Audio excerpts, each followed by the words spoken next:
भीड़ की टेंशन क्यों लेते हो? भीड़ रहे ना रहे, सरकार पूरे दबाव में है। सरकार मानती है ये आंदोलन बहुत जबरदस्त चल रहा है और भीड़ को तो गांव में खेत में काम चल रहे हैं। किसान का तंबू गड़ा है, यहाँ तंबू ही किसान है, ये समझ लो। और जिस दिन टिकैत साहब पे हमला हुआ था, भीड़ तुमने देख ली होगी। ये 2 किलोमीटर में 3 किलोमीटर में तंबू लगे हैं, सब अपना दिन में लौटते हैं। और अभी हरकत कुछ हो तो देखो अभी कैसे निकल के आ जाएंगे। तो भीड़ यहाँ से 200 किलोमीटर तक किसान बैठा हुआ बॉर्डर पे नजर है उसको, ये दिमाग से निकाल दे सरकार। आप कह रहे हो सरकार दबाव में, सरकार तो ये कह रही है किसान ही नहीं है।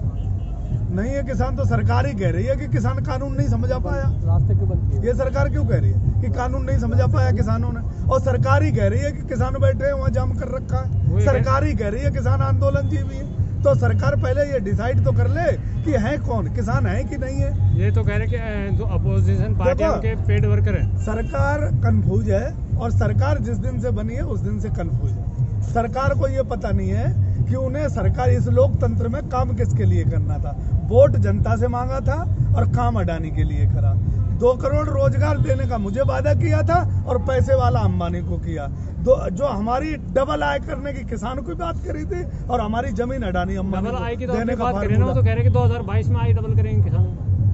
2022 में मतलब ये 2014 में उन्होंने फार्मूला दिया था, वो 2022 तक करेंगे। 2022 तक देश के हर युवा को, हर नागरिक को मकान देने की बात थी। 2022 तक इंतजार तो करो। क्या 22 मतलब इंतजार करने के? हम बैठे तो हैं इंतजार कर ले, तो दिक्कत क्या हो रही है?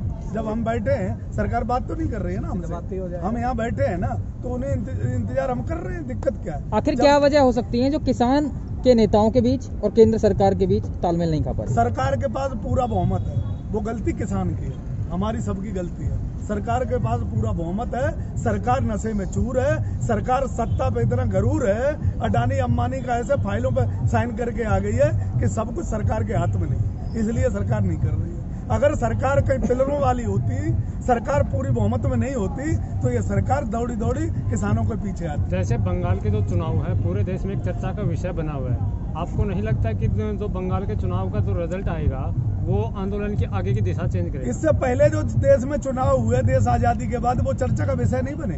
बंगाल चर्चा का विषय क्यों बना है? आसाम क्यों नहीं बना? और राज्य क्यों नहीं बने? ये तो देखो पहले।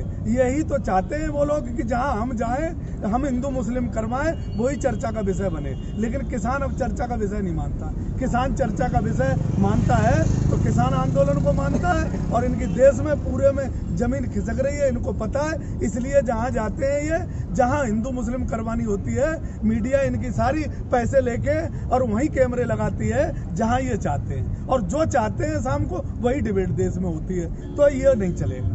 ये किसान की बात नहीं कर रहे, किसान के आंदोलन की बात नहीं कर रहे, सरकार ने जो कानून पास किए उसकी बात नहीं कर रहे, जो देश में भुखमरी और बेरोजगारी हो रही उसकी बात नहीं कर रहे, देश में घोटाले जो हो रहे हैं उसकी बात नहीं कर रहे, उत्तर प्रदेश में और देश में क्राइम हो रहे हैं उनकी बात नहीं कर रहे, बेटियों की इज्जत लूटी जा रही उसकी बात नहीं कर रहे। उत्तर प्रदेश की योगी जी बात तो करे, कहे उत्तर प्रदेश में राम राज्य, तो राम राज्य योगी जी के लिए, योगी जी के लिए है ना, राजा योगी जी है, वो राम राज्य वो कह सकते हैं। लेकिन उत्तर प्रदेश की जनता और उत्तर प्रदेश का किसान और उत्तर प्रदेश की बेटियां अपनी आबरू बचाने के लिए घरों में छुपी बैठी हैं। अभी आप वोट की बात कर रहे थे कि हमने वोट इसलिए दिया था कि मोदी जी अच्छा करेंगे किसानों के लिए, लेकिन पूरा भारत साइड ये बात ज़्यादा, जब बीजेपी आई है किसानों के गरीबों के हित में काम वो नहीं करती है।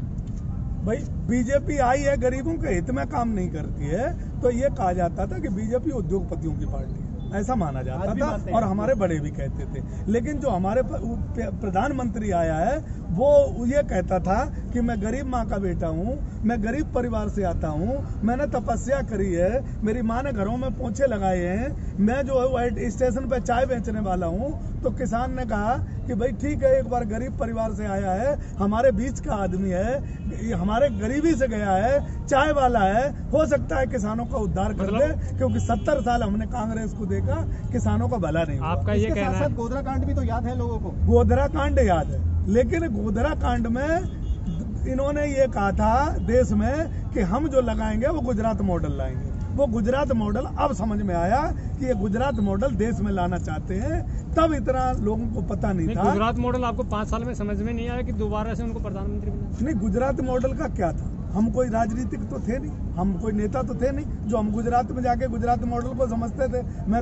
हम लोग ये समझते थे कि विकास को गुजरात मॉडल मानते हैं। मुझे ये नहीं है, हम किसानों को ये पता नहीं था कि हिंदू मुस्लिम गुजरात का मॉडल है। जो बड़ा है वो इतना बड़ा है और छोटा है वो इतना है, उसे गुजरात मॉडल कहते हैं। अगर वहाँ हिंदुओं मुसलमानों को मरवा के और गुजरात मॉडल हिंदुस्तान में स्थापित किया जाएगा, उसको हम नहीं समझते थे। अब ये समझ में आ गया है कि ये 2014 से 19 तक ये बात समझ में आई कि चलो एक बार विकास का मौका नहीं मिला तो हम इसे दो बार देख लेते हैं, क्योंकि 70 साल कांग्रेस को देखा। लेकिन अब ये जैसे जैसे प्रदेशों में जा रहे हैं और जो गुजरात मॉडल स्थापित करने की बात कर रहे हैं, हिंदू और मुस्लिम लड़ाने की बात कर रहे हैं, जातियों में लड़ाने की बात कर रहे हैं, देश को बर्बाद करने की बात कर रहे हैं। देश से और इन्हें प्रदेश से कोई लेना देना नहीं है। इनको सत्ता मिले, चाहे लड़ा के मिले, चाहे हिंदू मरवा के मिले, चाहे मुसलमानों को मरवा के मिले, चाहे बॉर्डर पर जवान को मरवा के मिले, इन्हें सत्ता के भूखे हैं। ये बात अब पता चली। अब आपको क्या लगता है, 6 साल की बीजेपी अच्छी थी या 70 साल की कांग्रेस अच्छी? अरे भैया, बीजेपी अच्छी, बीजेपी ने तो हमें घर से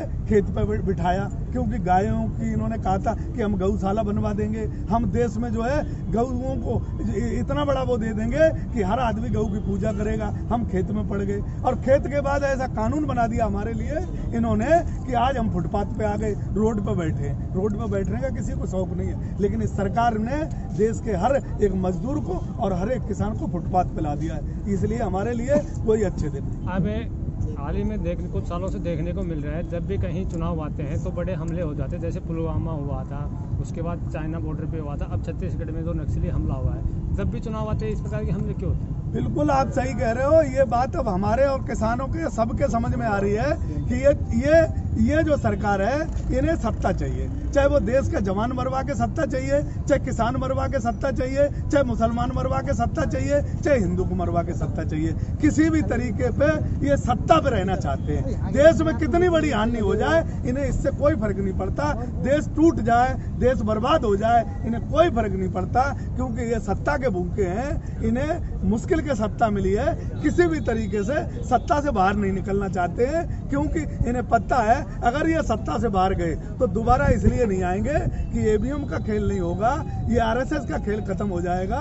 इनको पता है कि जो ये रच रहे हैं अडानी अंबानी के कंधे पर रख के, या अडानी अंबानी इनके कंधे पर रख के जो देश में साजिशें चल रही, उनके जब पर्दे खुलना शुरू होंगे, चाहे वो पीएम केयर फंड से हुआ, चाहे कोरोना काल हुआ, चाहे नोटबंदी हुई, चाहे जीएसटी हुई, चाहे जितने भी इन्होंने देश में काले कारनामे राफेल के माध्यम से जो जितने कार्य कारनामे किए इन्होंने, उनके सबके पर्दे फास्ट होंगे और ये किसान इनसे एक एक जवाब मांगेगा। इसलिए ये सत्ता से हटना नहीं चाहते, उसके लिए इनको चाहे कुछ भी करना। कोरोना एक बार दोबारा सरकार कह रही है कि कोरोना दोबारा से आ रहा है। कोरोना के कुछ जगह लॉकडाउन लगा भी दिया गया है, जैसे दिल्ली में और यूपी में नाइट कर्फ्यू भी लगा दिया है। तो इसको किस पर? यार मैं ये कहता हूँ, इस प्रधानमंत्री ने हम पे थाली भी बजवा ली, ताली भी बजवा ली, हम पे मोमबत्ती भी जलवा ली, सारे काम करवा लिए, फिर भी कोरोना आ गया। और ये जब बंगाल में चुनाव लड़ने जाते हैं तब ये कोरोना की बात नहीं करते हैं, जब इन्हें आसाम में चुनाव लड़ना होता है तब ये कोरोना की बात नहीं करते हैं। ये किसान को इतना क्यों बेवकूफ समझते हैं कि जब इनके चुनाव आते हैं तो कोरोना कहीं नहीं होता है, तो कोरोना डर जाता है इनके चुनाव से। आज जब चुनाव खत्म होने के कगार पे तीसरा चरण हो चुका है, तब ये कोरोना की हमें धमकी देते हैं। तो ये डबल स्टैंड नहीं चलेगा। कोरोना के आड़ में एक बार इन्होंने तो हमारी जमीनें हड़प ली, अब ये दूसरा काम कोई कोरोना की आड़ में जरूर करने वाले हैं, लेकिन अब किसान की नजर रहेगी। ये दूसरा कोई कारनामा ऐसा नहीं कर पाएंगे जो किसान को आंखों पे पट्टी बांध के और देश की सेना और देश को गिरवी रखना चाहे, तो बहुत मुश्किल है। अब इनको हर जगह विरोध झेलना पड़ेगा, ये जो इन्होंने काले कारनामे किए उसका। लास्ट कितने दिन तक चलेगा आपका आंदोलन?